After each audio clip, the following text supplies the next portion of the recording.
नागराज और कोबरा घाटी। दोस्तों, आपने इसके पहले भाग में पढ़ा कि बाबा गोरखनाथ के बताए हुए ज्वालामुखियों के पास पहुंचकर वह नागराज गुफा में दाखिल हो जाता है ज्वालानाथ जी से मिलने के लिए। तो वहाँ पर अलग अलग तरह के सांप आकर नागराज को रोकते हैं, परंतु नागराज उन सभी सांपों का सामना करता हुआ और उनका अंत करता हुआ आगे बढ़ता जाता है और अंत में वह गुफा महर्षि ज्वालानाथ जी के पास पहुंच जाता है। वह उनसे मिलने जाने आगे जाना ही चाहता है, तभी एक आवाज़ आती है जो नागराज को जिसके छिड़क कर नागराज को रुक जाना पड़ता है। अब आगे। मैं कोबरा राज हूँ। तुम यहाँ तक तो पहुँच गए हो दुष्ट बालक, किंतु अब कोई और अनर्थ करने से पहले मैं तुम्हें यमलोक पहुँचा दूंगा। ओह, तो तुम ही कोबरा राज हो।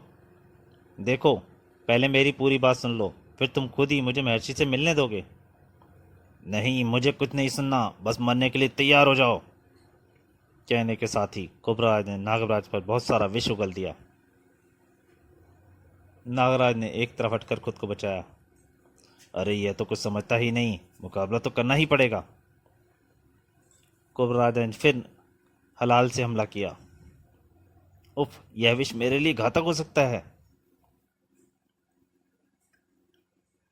अब इससे पहले कि कोबरा राज फिर विष उगलकर नागराज पर विष उगलता, नागराज उछला और कोबरा राज को बचा का कोई भी मौका न देते हुए नागराज ने अपने शक्तिशाली ठोकर से कोबरा राज का एक फन तोड़ दिया। हिस! दर्द से तिलमिलाते कोबरा राज ने अपनी पूंछ की एक जबरदस्त टक्कर नागराज को मारी। उफ! फिर उसने नागराज को अपनी पूंछ से लपेट लिया और उसके शरीर को जकड़ने लगा। अब तू नहीं बच सकता बच्चे, कोबरा राज की पकड़ से केवल मुर्दा ही बाहर निकलता है। दर्द से छटपटाते नागराज ने सारी शक्ति संचित करके कोबरा राज पर अत्यंत शक्तिशाली विष की फुंकार छोड़ी। विष कोबरा राज की आंखों में समा गया। दर्द की अधिकता से उसकी पकड़ ढीली पड़ गई। उफ, मेरी आंखें! नागराज ने यह अवसर नहीं छोड़ा। उसने कोबरा राज की पूंछ पकड़ी और उसे धरती पर पटकने लगा। अब बताता हूं कौन समलोक जाएगा। चटाक! आहा! धरती से टकराने से कोबरा राज का एक सिर और टूट गया। क्यों, दिखने लगा यमलोक? आह महर्षि, बचाइए! फिर नागराज मुंह छोड़कर उसके फन पर कूदने लगा। बचाइए महर्षि, मुझे इस इंसान से बचाइए। इंसान? अरे बालक कहाँ, ओ बालक! ए धम! कोबरा राज की चीखों से महर्षि का ध्यान शांत हो गया, भंग हो गया। ठहरो नागराज, मैं इसे खत्म कर दूंगा। नहीं नागराज, अब तुम इसे नहीं मारोगे। मेरे कहने पर ही इसने तुम्हारा रास्ता रोका था। आपके कहने पर? हाँ, हम तुम्हारी परीक्षा लेना चाहते थे कि तुम मणि धारण करने के लायक हो भी या नहीं। मणि? परीक्षा? मैं कुछ समझा नहीं। बस, तुम्हारे गुरु गोरखनाथ ने मुझसे संपर्क स्थापित करके तुम्हारे बारे में सब कुछ बता दिया था। तुम्हें दुष्ट टांगों के मुंह से निकलती आग से यह आ सकती है पोलक मणि। यह दुर्लभ मणि किसी गलत हाथ में ना पड़ जाए, इसलिए मैंने तुम्हारी परीक्षा ली थी, जिसमें तुमने अपनी जान की बाजी लगाकर अपनी श्रेष्ठता सिद्ध कर दी। किंतु महर्षि, वे जो नाग व्यर्थी मेरे काम मौत के मुंह में चले गए। कोई नहीं गया नागराज, वह सब मेरा मायाजाल था। देख लो, वे सब स्वस्थ हैं और यहीं मौजूद हैं। ओ महर्षि, आप धन्य हैं। सारे सर्प नागराज को वहीं के वहीं दिखाई दिए। नागराज, निश्चय ही तुम वीर हो। कभी हमारी जरूरत पड़े तो अवश्य याद करना, हम तुम्हारी मदद को अवश्य आएंगे। धन्यवाद दोस्तों, अब मैं चलूंगा। फिर महर्षि को प्रणाम कर नागराज चल दिया। सब कितने अच्छे थे। लावे के प्रपात के आगे बैठे का, ओह, खोलता लावा, मुझे इसमें चलकर देखना चाहिए कि मणि कितनी उपयोगी है। और ओह, ये गर्म लावा तो शीतल जल की भांति प्रतीत हो रहा है। कुछ ही देर में नागराज ज्वालामुखी से बाहर आकर अपने हेलीकॉप्टर सवार होकर उड़ चला बस्ती की ओर। मुझे अब जल्दी ही बस्ती पहुंचना है, क्रो ने मेरा इंतजार करता रहेगा। लंबे सफर के बाद नागराज का हेलीकॉप्टर उजाड़ बस्ती के ऊपर मंडराने लगा। उफ, यहाँ तो केवल खंडर में बूढ़े ही रह गए हैं। इधर क्रो नागराज के इंतजार में आसमान पर निगाहें लगाए बैठा था। बेटा कब तक ऐसे बैठा रहेगा? 2 दिन से भूखा है। ले खाना खा ले, वह नहीं आएगा।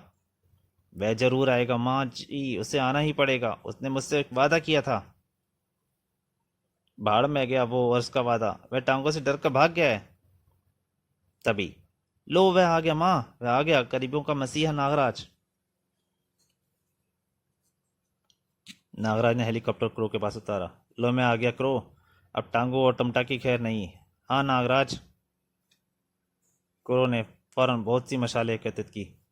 मैं आ रहा हूँ टांगो, तेरी टांगें चीरने। और फिर दोनों खूनी कबीले की तरफ दौड़ पड़े। खूनी कबीले पहुंचकर उन्होंने एक भयानक दृश्य देखा। चलो इन अंगारों पर, जो इन्हें पार कर देता तक पहुंच गया वह बच जाएगा, और जो बीच में रह गया उसकी बलि चढ़ा दी जाएगी। नागराज, ये इसी तरह रोज 10-15 लोगों की बलि चलाकर उन्हें खा जाते हैं।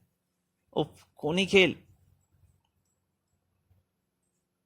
तभी उनकी नजर पोमा चोमा वसुगा पर पड़ी और उसके मुंह से सिसकारी निकल गई।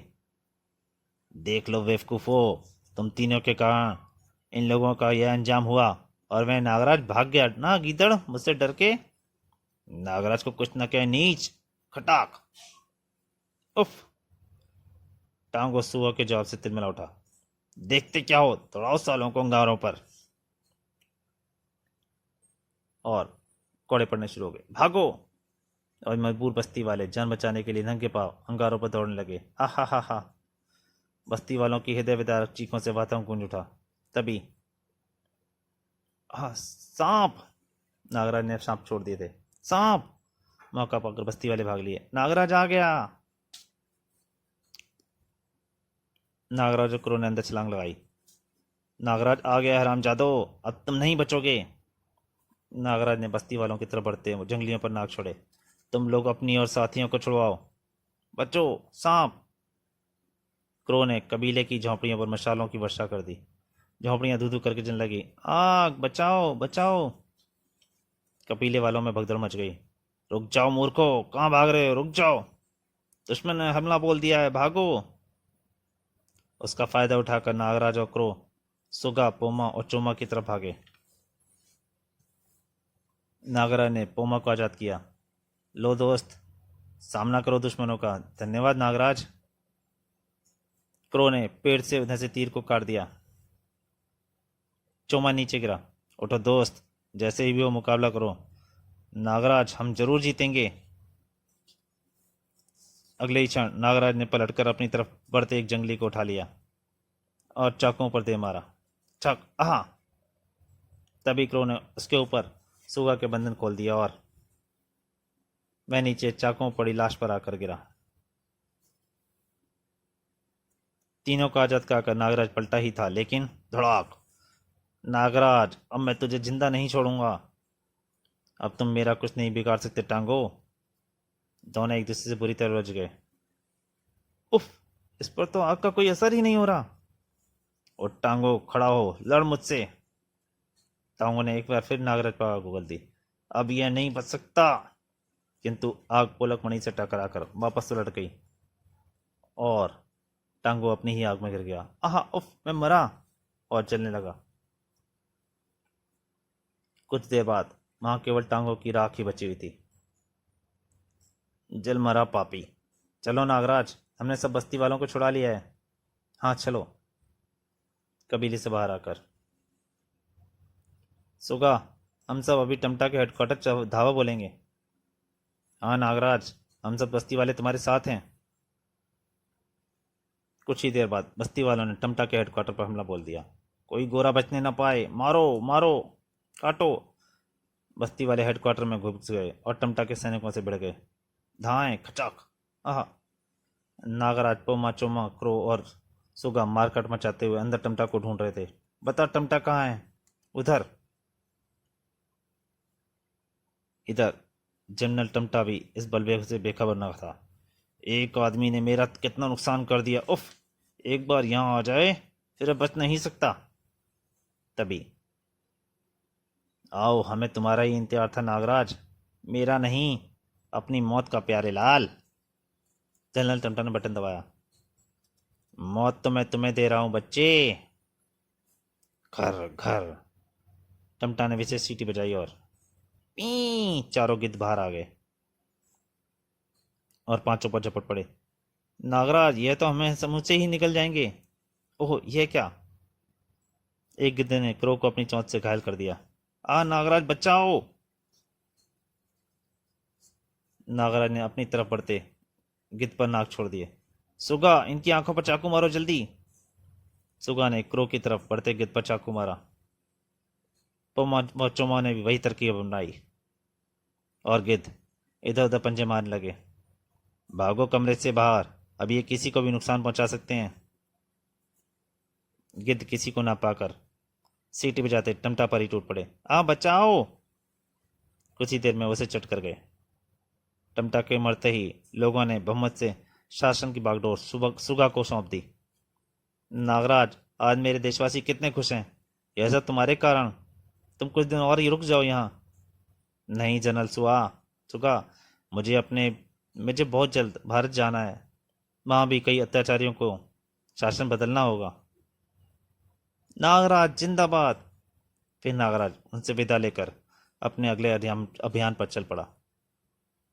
तो दोस्तों, अगर आपको ये कॉमिक अच्छी लगी हो, प्लीज़ लाइक कीजिए और शेयर कीजिए।